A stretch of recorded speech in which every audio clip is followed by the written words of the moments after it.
Ideally, 6 months of exclusive breastfeeding is absolutely essential, and apart from 6 months, the next 6 months, in addition to other food substitutes like homemade dal, fruits, whatever, breast milk should also be given.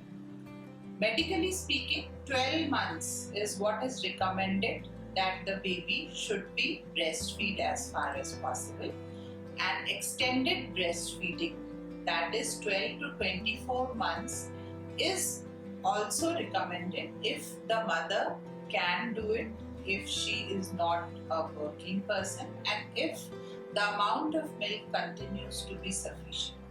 But you need to supplement it after 6 months of breastfeeding.